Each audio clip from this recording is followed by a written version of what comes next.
Bismillahirrahmanirrahim. Alhamdulillahirabbil alamin. Wa aqibatu lil muttaqin wa la udwana illa 'alal zalimin. Asyhadu an la ilaha illallah wa asyhadu anna Muhammadan abduhu wa rasuluh. Allahumma shalli 'ala sayyidina Muhammad wa 'ala ali sayyidina Muhammad amma ba'du. Ya sama-sama kita hormati saudara kita Al-Mukarram Al Haji Dr. Mustafa MA. Hormati Imam Masjid Baitur Rahman, Pak Ustaz Hasan Ali Ashanki, hormati jajaran Yayasan Pengurus Pemain Islam Masjid Baitur Rahman, hormati jajaran PKM Masjid Baitur Rahman, hormati Bapak-bapak haji, ibu hajat, para ustaz-ustazah, hadirin, para hadirat jamaah satu guru Masjid Baitur Rahman sama-sama ibu yang Allah. Yang pertama kita sama-sama menjadi rasa syukur kepada Allah Subhanahu wa Ta'ala yang mana pada pagi hari ini saat ini kita masih berkesempatan oleh Allah ada di tempat kita masih sama-sama menjalankan kewajiban kita itu suatu. Terima kasih.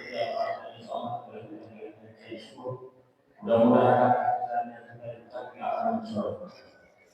Assalamualaikum warahmatullahi wabarakatuh. Dalam Ramadan yang mulia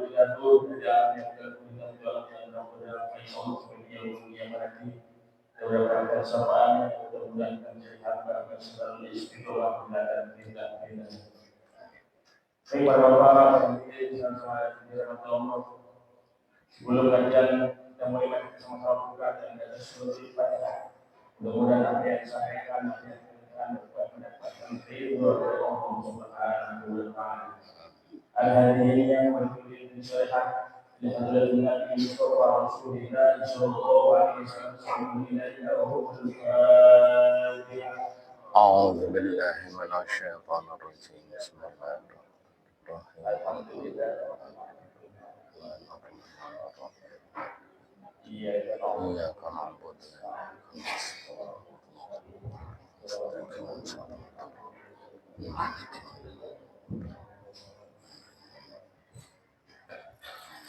Terima kasih. Dan seperti biasanya diskusi kita 30 menit materi mungkin sesi yang terakhir pada tanya jawab atau hal yang perlu dipertanyakan. Waktu dapat kami serahkan pada diskusi kita bahwa melaksanakan di waktu dapat dipersilakan. Baik, terima kasih. Assalamualaikum warahmatullahi wabarakatuh. Hamdan wa syukran lillah, salatan wa salaman ala rasulillah, amma ba'du. Yang saya hormati segenap pengurus DKM Masjid Baitur Rahman, para jamaah hadirin hadirat yang dimuliakan Allah Subhanahu wa Ta'ala. Sebelum saya mulai kajian ini, supaya lebih bersemangat dan tidak mengantuk, izinkan saya awali dengan pantun terlebih dahulu. Petani berharap ladangnya aman dari pencuri serta hama. Habis sholat subuh di Masjid Baitur Rahman, dilanjutkan dengan kajian agama. Jika menikmati sate usus, jangan lupa pakai nasi bogana. Mari kita ikuti dengan serius agar dapat ilmu yang berguna. Ustadz Asraldi jadi imamnya, Cing Narim jadi muadzinnya.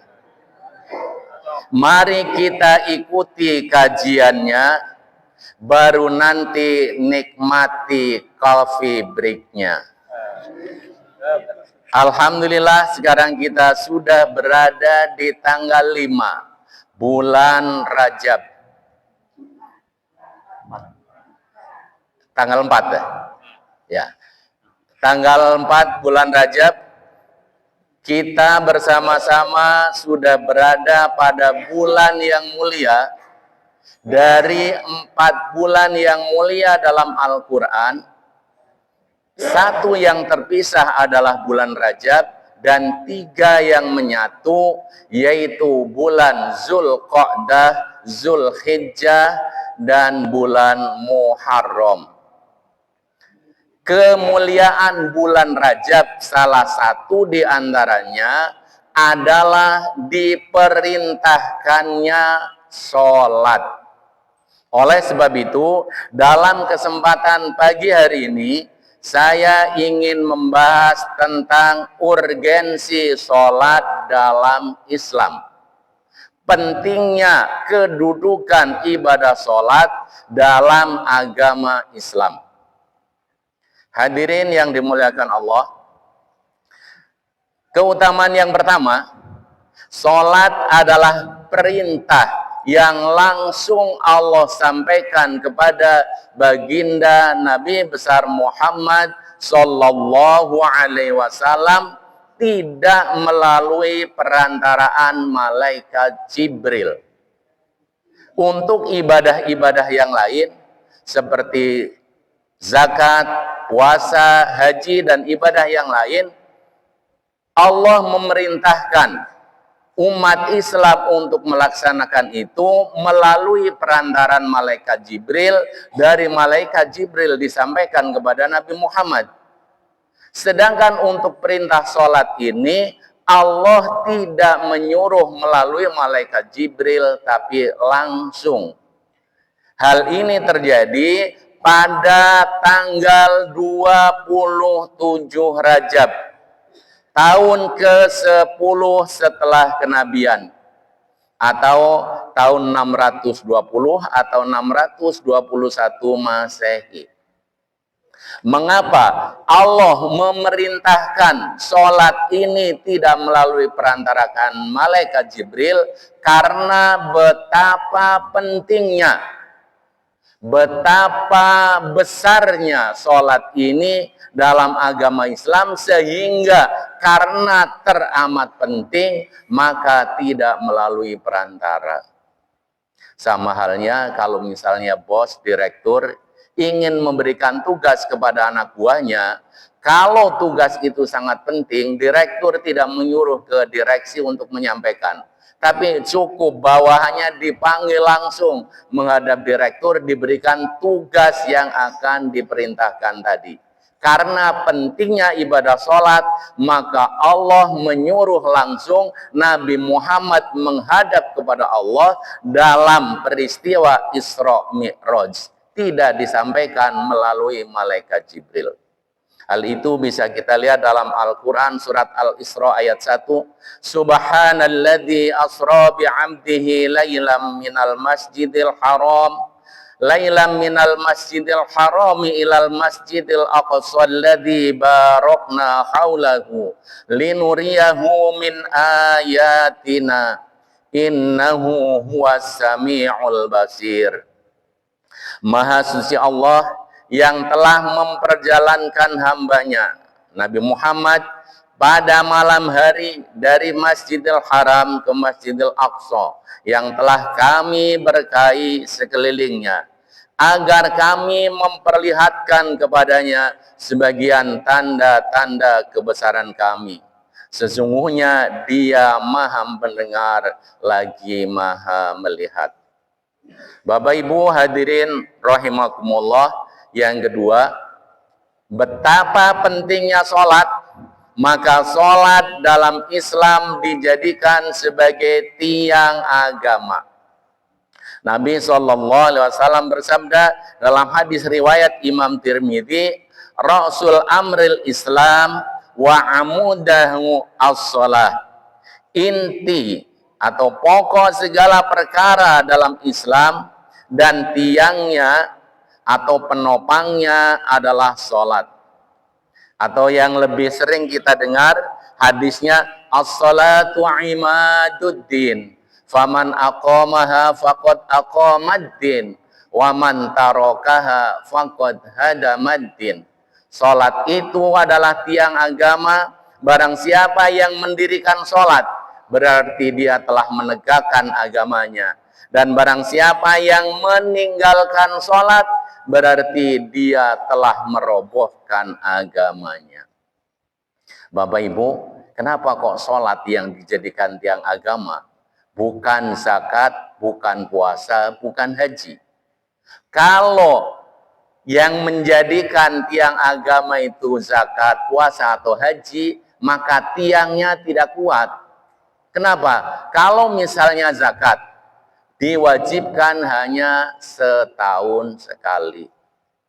Itu pun hanya untuk orang yang mampu. Atau kalau yang menjadi tiang agamanya haji, apalagi haji, diwajibkan seumur hidup sekali bagi orang yang mampu, baik secara fisik maupun secara mal, secara harta.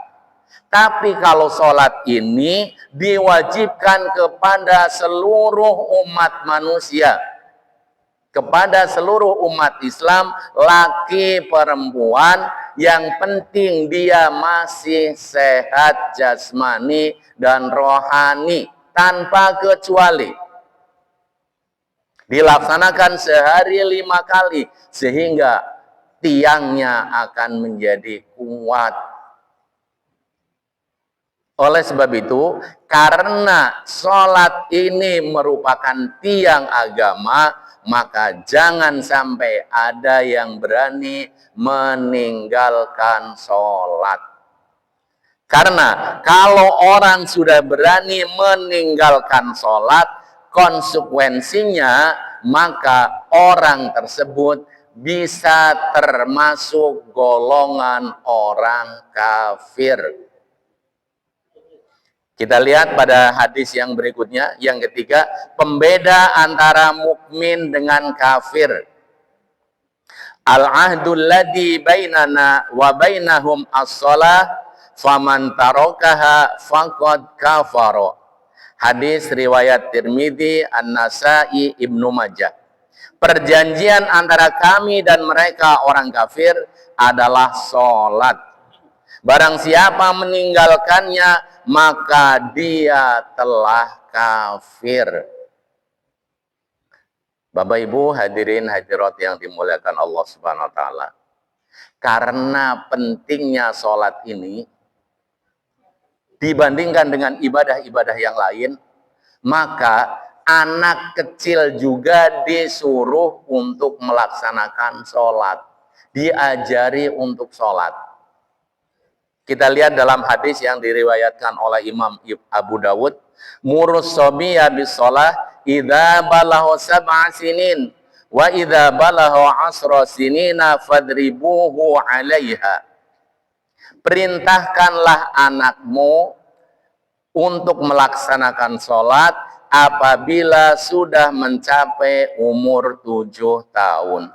Wa idza balahu 'ashran wa idza balahu 'ashra sinin, dan apabila telah sampai 10 tahun, fadribuhu 'alaiha, maka pukullah kalau dia tidak mengerjakannya. Kalau perintah puasa misalnya, tidak ada muru auladakum bisyam, atau zakat muru auladakum bizakat, karena memang anak belum punya harta, nggak disuruh zakat.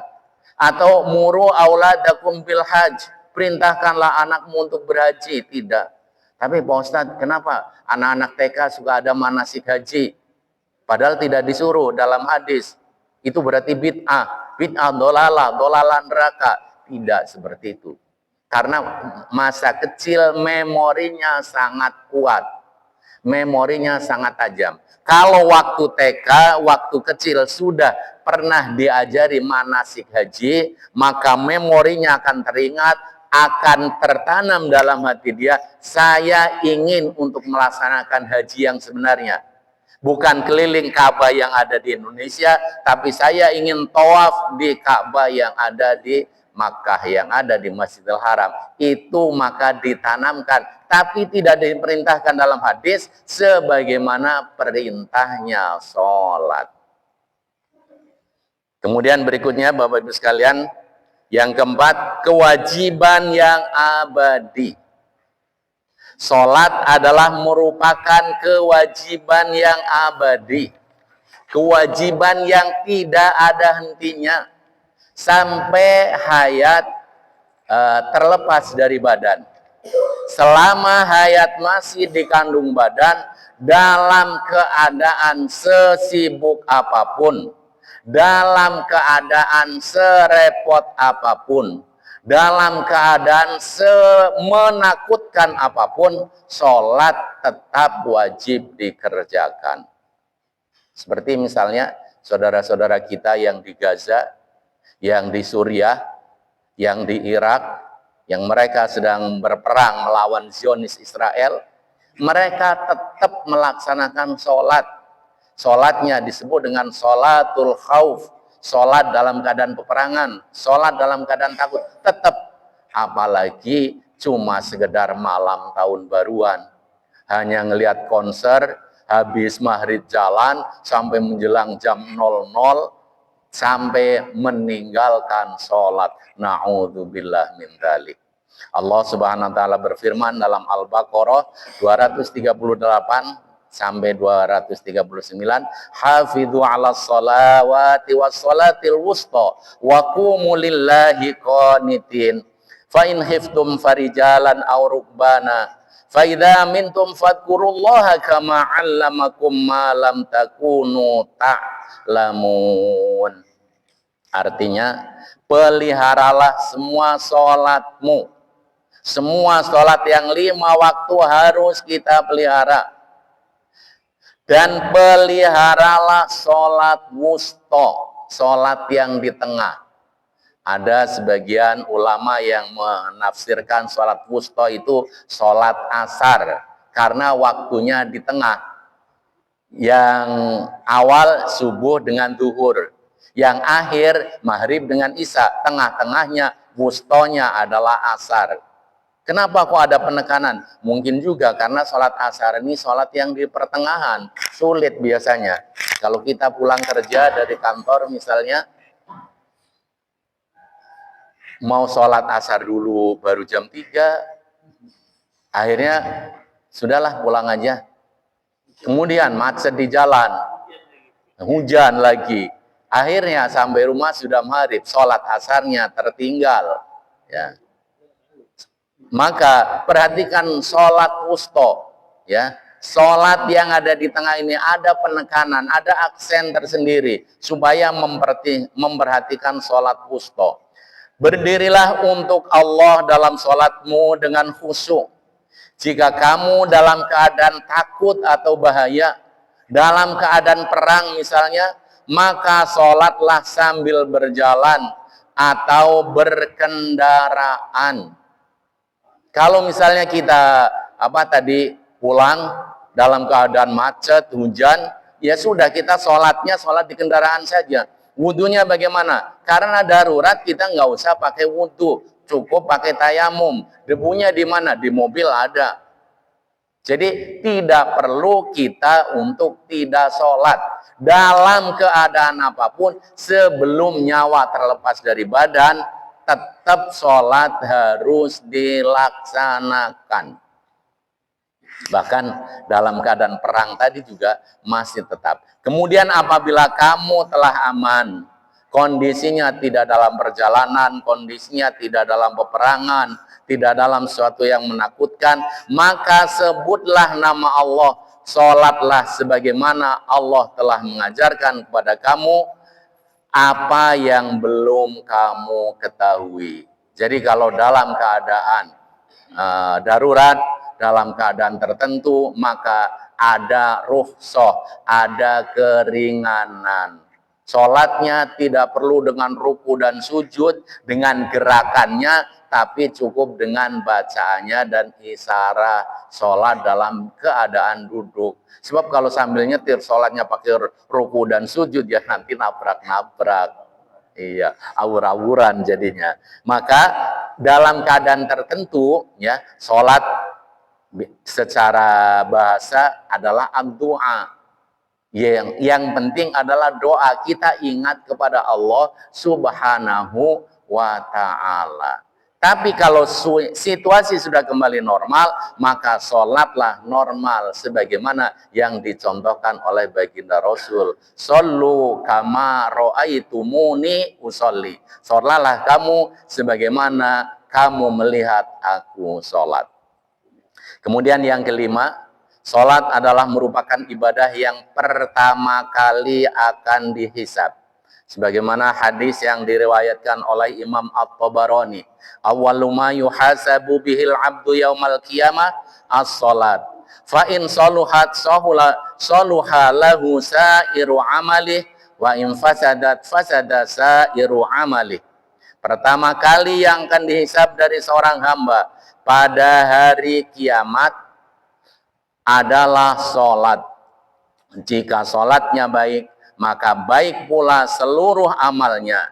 Dan jika jelek, maka jelek pula seluruh amalannya. Maka sholat ini benar-benar harus kita laksanakan. Karena sebagai sampelnya, sebagai contohnya. Kalau misalnya orang mau membeli mobil, biasanya yang akan dites dulu adalah mesinnya. Begitu tes, dimatiin langsung mati, nggak lama dulu, berarti ini mesinnya udah ngadat, ini udah berebet. Ya, tapi kalau begitu dimatikan langsung mati, ya berarti ini masih bagus. Jadi yang dilihat pertama kali sebagai sampel, sebagai contoh adalah sholatnya. Kalau sholatnya sudah bagus, maka yang lain nanti dianggap bagus. Kalau sholatnya tidak bagus, maka yang lain dianggapnya tidak bagus. Hajinya, zakatnya, puasanya akan menjadi jelek, manakala sholatnya saja jelek. Yang utama saja sudah tidak diperhatikan, apalagi yang lain-lainnya. Yang sholat saja yang gratis, tidak perlu biaya, tidak perlu modal yang berat, tidak perlu tenaga yang banyak, dia sudah tidak mau melaksanakan, apalagi haji. Modalnya berat, banyak, tenaganya harus kuat. Lah sholat yang ringan aja dia tidak mau melaksanakan, apalagi yang berat itu. Maka sebenarnya pantas untuk kita contoh. Alhamdulillah sekarang kelihatannya Islam banyak mulai terlihat kebangkitannya. Misalnya di dunia olahraga, kita lihat ada yang saya melihat videonya itu, Arthur Beterbiev, petinju asal Kanada. Tapi dia keturunan dari Chechnya, negara Islam yang penduduknya 100% Muslim di Rusia, yang presidennya Ramzan Kadyrov. Dia setelah selesai mempertahankan gelar, menyatukan gelar 4 badan tinju dunia, yaitu IBF, WBC, WBA, dan WBO. Begitu dia menang, mempertahankan, biasanya kan orang selebrasi, mengadakan kegembiraan, euforia yang meriah. Malamnya bertanding, kalau dia, si Arthur Beterbiev ini, dia tidak melaksanakan selebrasi yang berlebihan, subuhnya sudah memakai baju gamis, seperti Ustadz Asharaldi ini, memakai baju gamis, sholat subuh di masjid. Padahal malamnya dia baru mempertahankan gelar. Ini kalau orang yang sudah memperhatikan betapa pentingnya sholat. Belum lagi kalau kita melihat di UFC. Ada legenda UFC, yaitu Khabib Nurmagomedov, 29 kali belum pernah terkalahkan. Dan dia selalu Begitu selesai, langsung dia melaksanakan sujud syukur dan meneriakkan Allahu Akbar sambil mengangkat jarinya satu tangan. Allahu Akbar. Ini seharusnya umat Islam seperti itu. Dalam keadaan apapun, dalam sesibuk apapun, karena sholat ini merupakan ibadah yang sangat penting dalam Islam, maka jangan sampai ditinggalkan. Maka kadang-kadang suka miris kalau ada acara nikahan yang dilaksanakan habis Isya. Biasanya kan suka ada yang undangannya habis Isya. Terus kalau dilaksanakan habis Isya, kadang-kadang habis maghrib sudah dirias. Bahkan kadang-kadang karena riasnya lama, sebelum maghrib sudah dirias. Kalau sudah dirias, kemudian dia batal, mau wudhu, sayang make up-nya. Sampai akhirnya tidak sholat gara-gara hanya untuk rias saja. Maka jangan sampai yang seperti itulah, yang sepele-sepele. Ini contoh yang sangat bagus dari petinju, dari olahragawan muslim yang dia sangat memperhatikan sholat. Kemudian yang berikutnya, yang keenam, akhir perkara yang akan hilang dari agama Islam. Apabila sholat telah hilang, maka hilang pula agama Islam. Rasulullah Shallallahu Alaihi Wasallam bersabda, layung qadonna ural Islam urwatan fakal lama in qadad urwatan naqadat annas billati thaliha wa awwaluha naqdan al hukmu wa akhiruhunna shalah. Akan terlepas tali Islam seutas demi seutas. Acap kali satu tali Islam terlepas, maka manusia akan berpegang dengan tali berikutnya. Yang pertama kali akan terlepas dari Islam adalah hukum. Dan yang terakhir adalah sholat. Bapak Ibu hadirin hadirat yang dimuliakan Allah.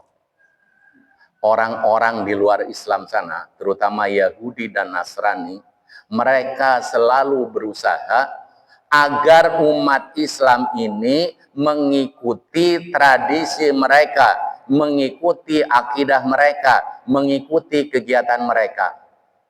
Misalnya dalam acara Natal bersama, umat Islam disuruh ikut-ikutan datang dalam acara Natal, ikut nyanyi, bahkan di Natal ada baca sholawat Nabi. Ini kan kadang-kadang ada.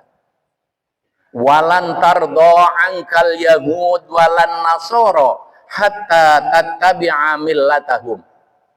Walan tardo, dan mereka benar-benar tidak akan selamanya ridho, karena menggunakan kata lan.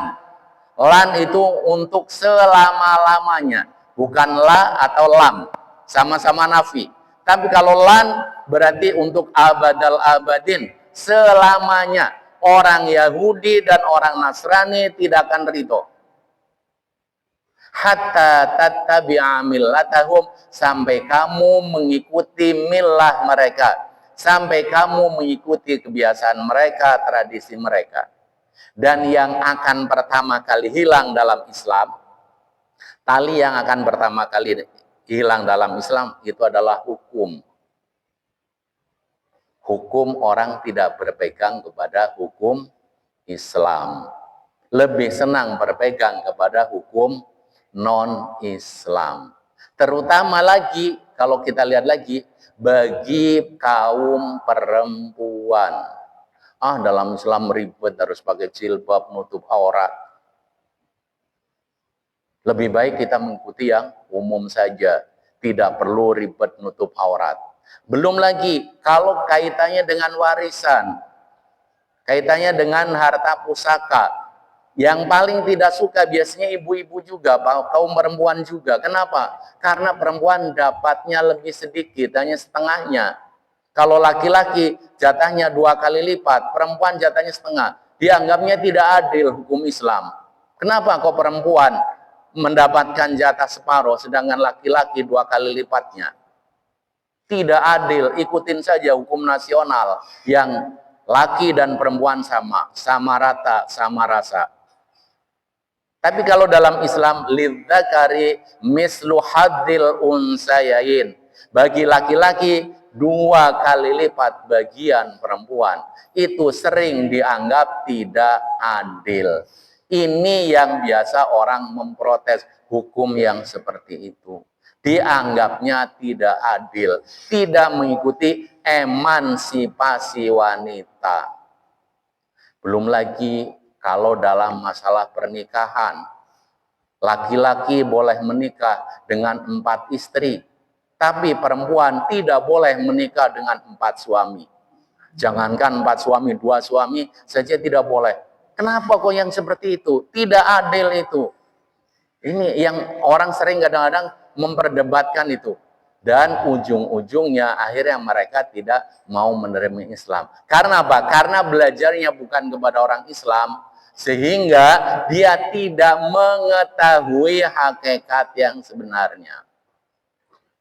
Bapak Ibu, sedikit saja kaitannya dengan ini. Kalau laki-laki mempunyai istri lebih dari 1, ini bukan perintah. Ya, bukan perintah. Itu hanya dalam keadaan darurat. Ibarat pintu pesawat, di setiap pesawat itu selalu ada pintu darurat. Kalau dalam keadaan darurat boleh keluar lewat itu. Tapi tidak setiap saat dibuka, dalam keadaan tertentu saja. Kalau orang itu mampu, hartanya banyak, fisiknya kuat, kemudian dia bisa berlaku adil, ya silahkan. Tapi kalau tidak fawahid, maka 1 saja juga cukup. Terus, kaitannya dengan nasab. Kalau perempuan mempunyai suami, katakanlah ada seorang suami, istrinya lebih dari 1, nasabnya akan ketahuan. Ini binnya bin siapa? Bisa dilihat dengan apa? Kita tes DNA misalnya. Oh, ini bapaknya ini. Bapaknya ada apa? Istrinya ada apa? 4 misalnya. Semuanya bapaknya 1. Tapi kalau sekarang ada perempuan ya mempunyai suami 4. Terus anaknya ini anak yang mana ini? Kan bingung jadinya. Itu salah satu di antaranya. Jadi berkaitan dengan ini, Islam itu akan hilang yang pertama sendinya itu adalah dari hukum. Maka hendaknya kita mengikuti Islam secara keseluruhan. Udkhulu fisilmi kafah wala tattabi'u khutuwati syaiton innahu lakum aduwwum mubin. Masuklah kamu ke dalam Islam secara keseluruhan dan jangan mengikuti bujuk rayu setan, tipu daya setan. Inna syaitona lakum aduwwum mubin. Sesungguhnya setan adalah bagi kamu musuh yang sangat nyata. Karena Allah adalah yang menciptakan kita, maka aturan yang terbaik untuk hidup ini mengikuti aturan Allah, bukan aturan yang dibuat oleh manusia. Karena manusia sangat terbatas. Ilmu manusia sangat sedikit. Wa ma utitum minal ilmi illa qalila. Tidaklah kamu diberikan ilmu kecuali hanya sedikit. Tapi ilmu Allah sangat luas, maka ikuti saja hukum-hukum Allah. Dan yang terakhir, kalau orang sudah meninggalkan sholat, maka sudahlah itu benteng yang terakhir dalam Islam. Jangan sampai kita senantiasa untuk berusaha agar anak kita, cucu kita, keturunan kita, keluarga kita, warga kita semuanya senantiasa melaksanakan sholat. Dan yang terakhir, wasiat terakhir Nabi kepada umat adalah sholat dan perempuan. Wasiat terakhir Nabi kepada umatnya sebelum beliau wafat adalah sholat. Ali bin Abi Thalib radhiyallahu anhu wa karramallahu wajhah berkata, as-sholah wattaqullaha fima malakat aymanukum. Karena sewaktu Nabi akan meninggal dunia, Ali yang ada di situ, Ali mendengar persis apa yang dikatakan oleh Rasul, as-sholah, as-sholah, wattaqullaha fi ma malakat aimanukum. Perhatikanlah sholat kalian. Perhatikanlah sholat kalian. Awalnya sudah diturunkannya langsung, tidak melalui perantaraan malaikat Jibril. Sebelum Nabi meninggal juga masih diingatkan tentang sholat, betapa pentingnya sholat. Dan ini nanti akan banyak dibahas pada kita mengikuti peringatan Isra Mi'raj. Karena pada peringatan Isra Mi'raj pada hakikatnya adalah hari ulang tahun sholat. Turunnya sholat diperingati, dibahas, dijelaskan, diuraikan supaya orang lebih mantap untuk melaksanakan sholat. Dan hendaklah kalian bertakwa kepada Allah Azza wa Jalla dalam urusan budak-budak kalian, dalam urusan perempuan yang ada di tangan kalian. Jadi jangan sampai orang Islam menyia-nyiakan sholat, dan jangan sampai juga orang Islam untuk menyia-nyiakan wanita. Ya, barangkali ini yang bisa saya sampaikan. Sebelum ditutup, barangkali ada yang ingin untuk berdiskusi, tanya jawab, dipersilakan. Bapak-bapak itu ada yang mau berjelas atau yang kurang jelas atau yang kurang paham atau hal yang lain yang perlu dipertanyakan.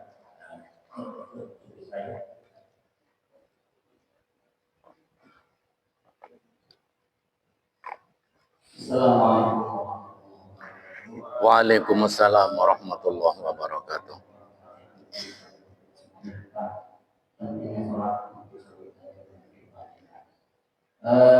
Mengenai perkara sholat kita sudah bahwasanya yang pertama kali akan disadari sholat adalah sholat. Jika sholat yang baik, maka baik pula seluruh amalannya. Jika jelek, maka jelek pula amalannya yang digunakan oleh hadis atau ilmu. Nah, pertanyaan saya ini, banyak sekali orang yang menyebarkan satu menganggap bahwa sholat itu menurut mereka bukan ilmunya, tapi mereka beranggapan mungkin tidak baik. Jadi kalau mereka kalau satu yang baik, sebenarnya akan baik mereka.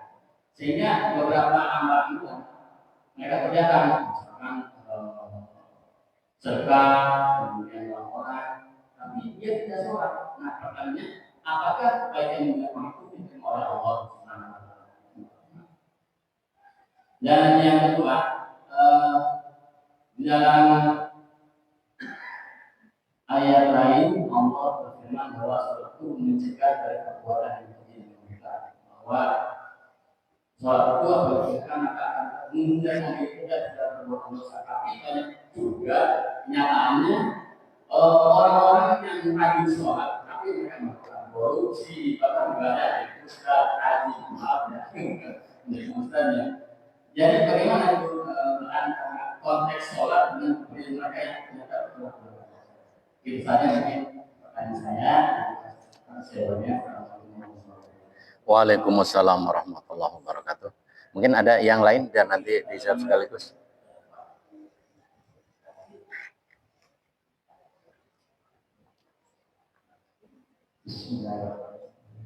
Assalamualaikum warahmatullahi wabarakatuh. Waalaikumsalam warahmatullahi wabarakatuh. Amin. Alhamdulillah kita masih kesempatan untuk menjawab. Saya tanyakan kita dikasih surat yang wajib itu yang penting untuk pribadi atau seluruh umat Islam. Saya ingin tanyakan Allah Subhanahu wa Ta'ala sholat kita. Assalamualaikum warahmatullahi wabarakatuh. Waalaikumsalam warahmatullahi wabarakatuh. Kalau masih ada satu lagi, mungkin ibu-ibu dipersilahkan untuk mewakili. Kalau ada, ibu-ibu ikut aja. Kalau ada mau ikut aja. Nah, ya Bu, Bu itu. Assalamualaikum warahmatullahi wabarakatuh. Waalaikumsalam warahmatullahi wabarakatuh. Saya mau menanyakan masalah sholat saya. Tapi ada yang bilang sholat itu suatu kebutuhan saja. Saya ini nggak sholat masalah sendiri. Itu kesempatannya kuat, tapi katanya itu suatu kebutuhan. Kalau disebut sesuatu bersuara, itu gimana sholat? Apa sholat apa? Sholat itu suatu kebutuhan aja. Iya, kalau sudah sholat, nggak mau. Mana sholat itu juga.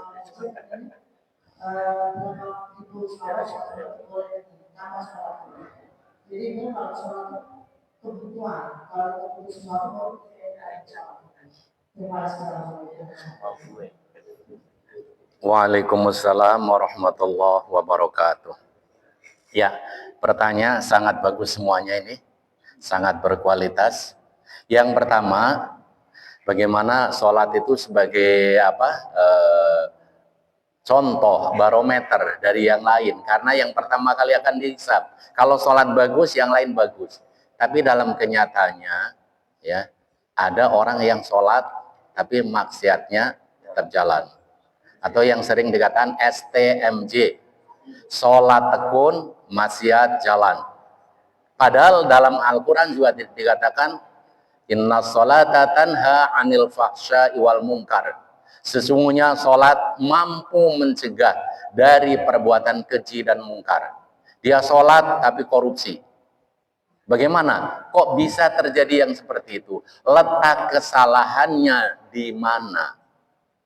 Yang pertama, orang yang melaksanakan sholat, kalau sholatnya sungguh-sungguh mengikuti contoh yang dicontohkan oleh baginda Rasul, bukan sekedar sholat hanya, kalau orang Jawa mengatakan rubuh-rubuh gedang, hanya mengikuti gerakannya saja, atau kalau orang Sunda mengatakan tuturut munding katanya, hanya mengikuti aja. Munding itu kan kambing, kalau kambing kemana ngikutin aja, hanya sekedar mengikuti gerakannya saja, tidak pada hakikatnya. Karena dalam sholat yang rukun sholatnya ada 13, kalau tu'maninah dipisahkan, tu'maninah itu ada 4 dipisahkan, maka jadi 17. Kalau digabungkan tu'maninah, ruku tu'maninah, sujud tu'maninah, i'tidal tu'maninah, maka menjadi 13. Dalam rukun sholat yang 13 atau 17 ini dibagi menjadi 3. Ada yang rukun kolbi. Rukun kolbi yaitu rukun yang berupa hati. Hatinya benar-benar hadir. Bukan lagi sholat, tapi hatinya melayang kemana-mana.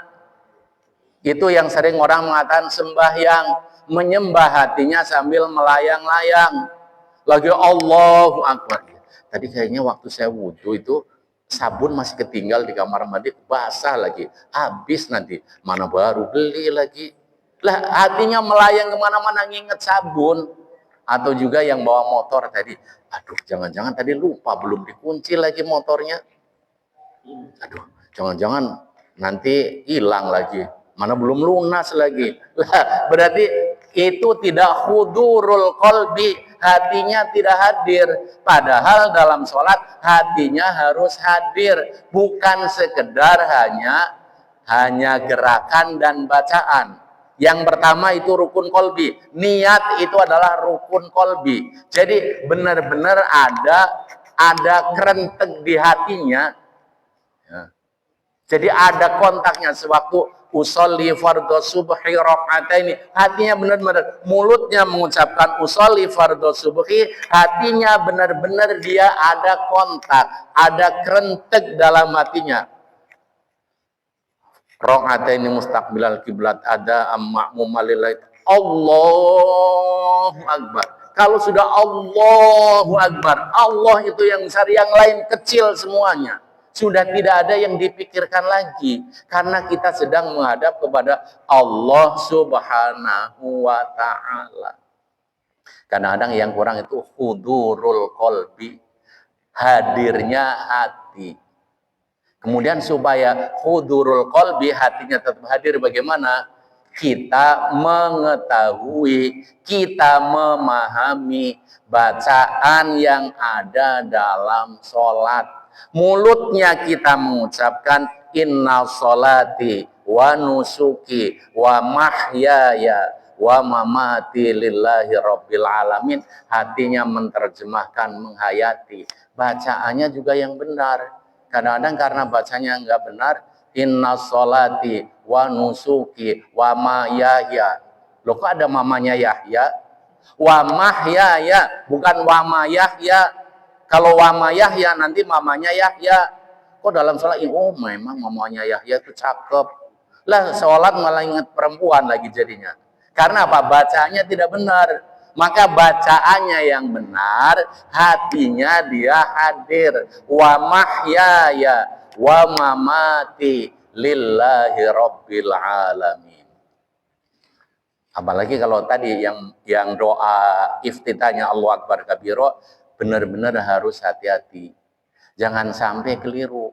Inna sholati wa nusuki wa mahyaya lillahi rabbil alamin la syarika lahu wa bidzalika umirtu. Nanti keliru, wa ana minal musyrikin. Sudah sholat tapi jadi orang musyrik. Jangan sampai seperti itu. Jadi bacaannya harus benar, artinya kita memahami, sehingga sholatnya benar-benar bermakna. Sholatnya itu jadi khusyuk. Kadang-kadang yang tidak ada khusyuknya, karena tidak khusyuk maka sholatnya tidak memberikan bekas, tidak bisa mencegah perbuatan keji dan perbuatan mungkar, sehingga masih berlaku STMJ. Sholat tekun, maksiat jalan. Karena apa? Sholatnya tidak khusyuk. Khusyuk itu adalah ruhnya sholat. Kalau sholat tidak ada ruhnya, berarti bangkai. Allah tidak akan menerima bangkai. Maka sewaktu kita sholat, hendaknya kita khusyuk dalam sholatnya. Orang yang khusyuk dalam sholatnya, dialah termasuk kelompok orang-orang yang beruntung. Qad aflahal mu'minun alladzina hum fi sholatihim khosyi'un. Sungguh beruntunglah orang-orang mukmin, yaitu mereka yang khusyuk di dalam sholatnya. Jadi perlu diperbaiki sholatnya. Bukan sholatnya yang salah, bukan sholatnya yang tidak berfungsi, tapi sholatnya yang perlu untuk diperbaiki. Karena kita belum benar-benar mengikuti apa yang dicontohkan oleh Rasul, terutama hudurul qalbi. Jadi rukun yang pertama, hudurul qalbi, yaitu rukun qalbi, berupa hati. Kemudian rukun qauli, bacaan-bacanya harus pas, jangan sampai wa ana minal musyrikin. Kalau mau musyrikin, wa ma ana, dan tidaklah aku termasuk minal musyrikin, golongan orang-orang musyrik. Kemudian yang terakhir yaitu perbuatan. Gerakannya itu pas. Kalau ruku, sujud, kalau sujud ya benar-benar anggota sujudnya nempel. 7 anggota sujud nempel. Ini kadang-kadang saya suka melihat yang suka keliru itu. Setiap kali takbir mengangkat tangan. Padahal disunahkan mengangkat tangan ya hanya di 4 tempat. Yusannu raf'ul yadaini fi arba'ati mawadi'a. Disunahkan bagi kamu mengangkat kedua tangan hanya di 4 tempat. Inda takbiratul ihram, waktu takbiratul ihram, wa inda ruku, dan waktu mau ruku, kemudian wa inda sujud, dan waktu mau sujud, kemudian dan waktu bangkit dari tahiyat awal. Kadang-kadang rakaat pertama berdiri, Allahu Akbar lagi. Rakaat kedua ya benar karena tahiyat awal, angkat tangan. Rakaat ketiga, Allahu Akbar lagi, angkat tangan. Padahal itu tidak disunahkan. Maka perlunya kita mengetahui ilmu dalam sholat dan perlu dipraktekkan. Cukup barangkali ya. Satu lagi apa? Mengenai seorang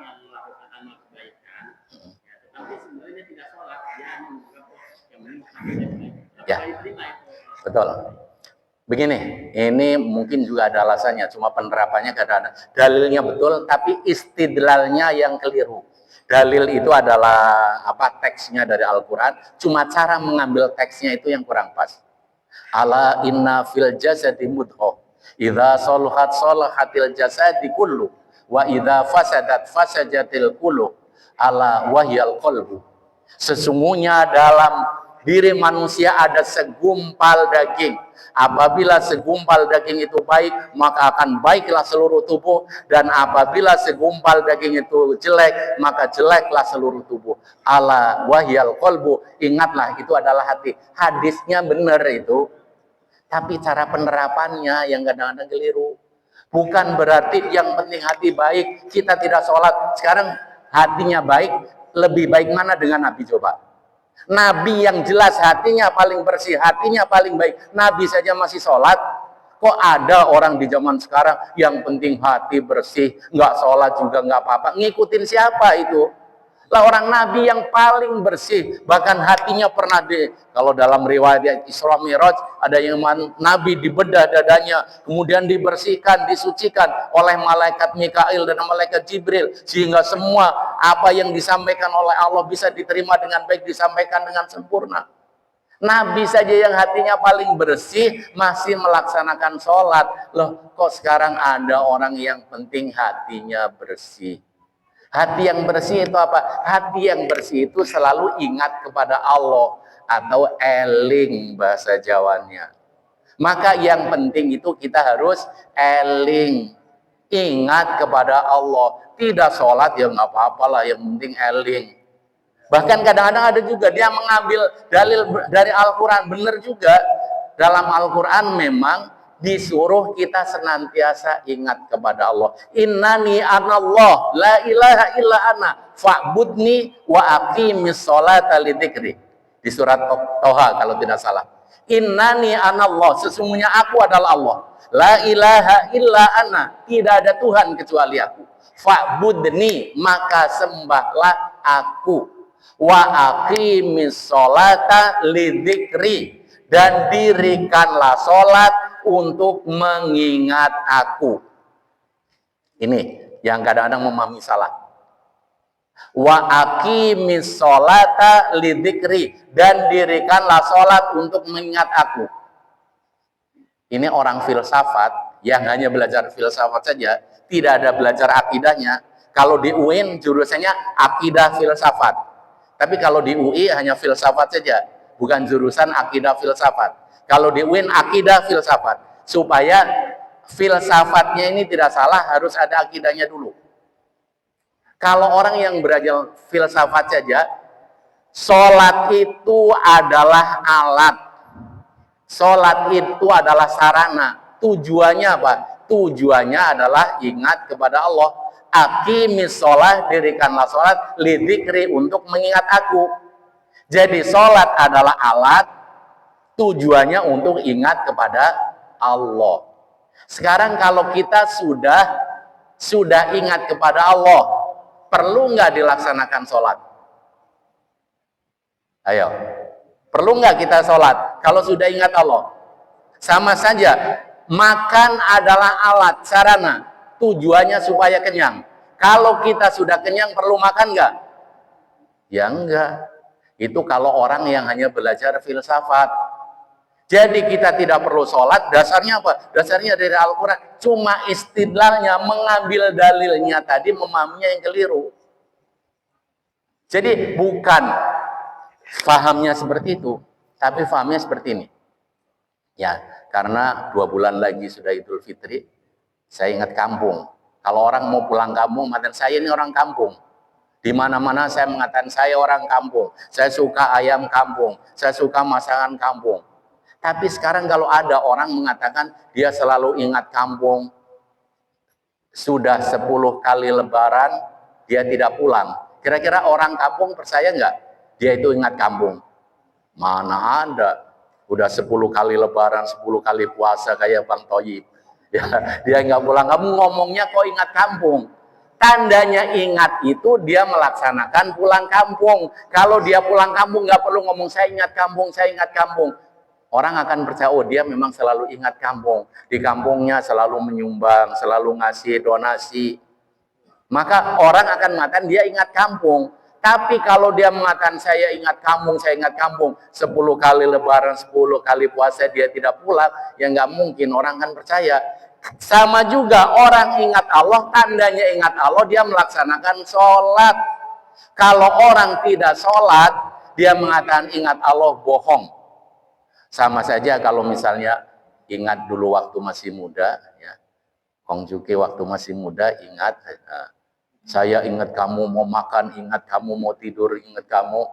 Tapi malam minggu tidak mau datang, disuruh WA katanya pulsanya habis. Tapi ngomongnya dia nggak akan percaya. Tandanya dia ingat itu ya kalau dia mau datang. Minimal bisa WA atau video call. Kalau tidak ya nggak akan percaya. Begitu pula tandanya orang ingat Allah itu minimal melaksanakan sholat.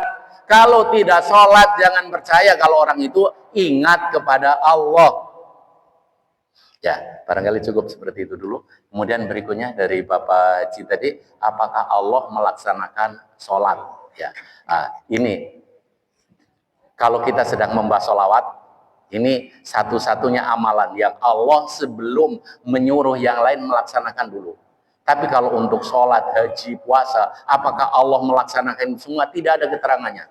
Yang ada keterangannya, innallaha wa malaikatahu yusholluna 'alan nabi ya ayyuhalladzina amanu shollu 'alaihi wa sallimu taslima. Sesungguhnya Allah dan para malaikatnya bersolawat kepada Nabi. Baru memerintahkan, ya ayyuhalladzina amanu, wahai orang-orang yang beriman, shollu 'alaihi, bersolawatlah kamu kepadanya, wasallimu taslima, dan menyampaikan salam kepadanya. Kalau berkaitan dengan Allah sholat, Allah puasa, Allah zakat, Allah haji, tidak ada keterangannya. Tapi khusus untuk sholawat, Allah dan para malaikatnya bersolawat kepada Nabi, baru menyuruh umat Islam untuk melaksanakan sholawat kepada Nabi. Kemudian yang terakhir dari Ibu Sofurah, tadi sholat hanya sewaktu butuh saja. Sholat itu merupakan kebutuhan. Seharusnya memang benar seperti itu. Kita harus butuh kepada sholat.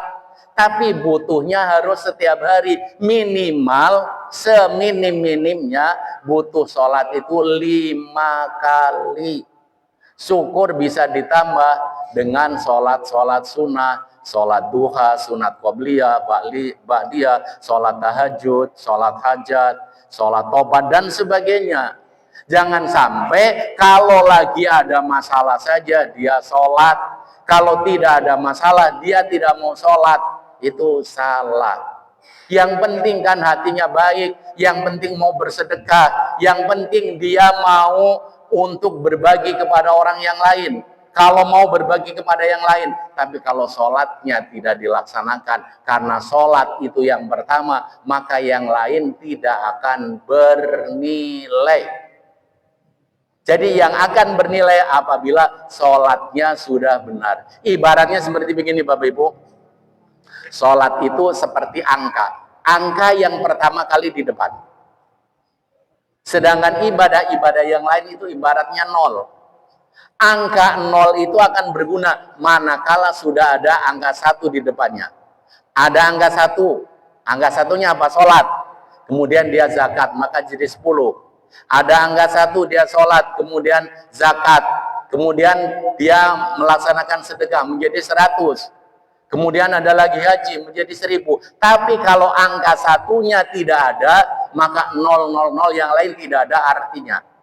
Maka jangan sampai sholat ini tidak dilaksanakan, walaupun dia melaksanakan yang lain-lainnya, maka akan menjadi sia-sia. Pak Ustadz berarti nggak ada pahalanya? Ya, pahalanya ada, tetapi dosanya akan lebih besar, karena yang utama saja sudah tidak dikerjakan. Kalau nanti tidak ada pahalanya, berarti bertentangan dengan famay ya'mal misqala dzarratin khairan yara wa may ya'mal misqala dzarratin syarran yara. Ada walaupun sebiji sawi mereka melaksanakan kebaikan, tapi kebaikan yang paling besar tadi yang sholatnya saja tidak dilaksanakan maka akan rugi. Ya, barangkali ini yang bisa saya sampaikan pada kali ini. Sebelum saya akhiri, izinkan saya juga menutup dengan pantun karena masih suasana tahun baru. Jika belum ijab, masih haram itu hukumnya. Sekarang sudah masuk bulan Rajab, mari tingkatkan kualitas sholatnya. Jika Anda punya masalah, segeralah untuk diselesaikan. Jika ada kata yang salah, mohon kiranya dimaafkan. Billahi fisabilil haq wal afu minkum. Wassalamualaikum warahmatullahi wabarakatuh. Astaghfirullahaladzim, astaghfirullahaladzim.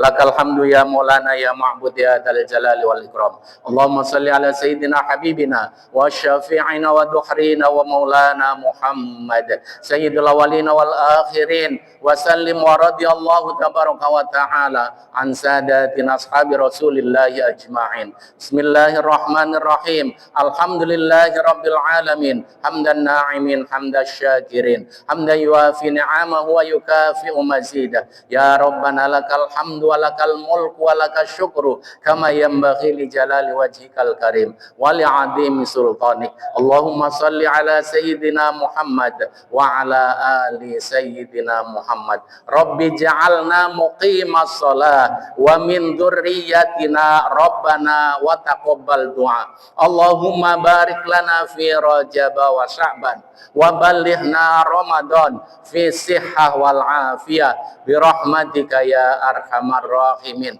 Rabbana ighfir lana dzunubana wa li walidina wa li ustadzina wa li muallimina wa liman lahu haqqun alaina wa li jamil muslimina wal muslimat wal mu'minina wal mu'minat innaka sami'un qaribun mujibud da'wat wa ya qadiyal hajat innaka ala kulli syai'in qadir. Allahumma a'izzal islam wal muslimin wansuril islam wal muslimin wansuril mujahidin wal muslimina fi Falastin wansuril mujahidin wal muslimina fi kulli makan wa fi kulli zaman wa ahlikil kafarata wal musyrikin a'da'ana a'da'ad-din. Allahumma farriq jam'ahum wa syattit samlahum wa zalzil aqdamahum ya jabbar ya qahhar innaka ala kulli syai'in qadir. Rabbana atina fid dunya hasanah wa fil akhirati hasanah wa qina adzabannar. Subhana rabbika rabbil izzati amma yasifun wa salamun alal mursalin walhamdulillahi rabbil alamin. Salam.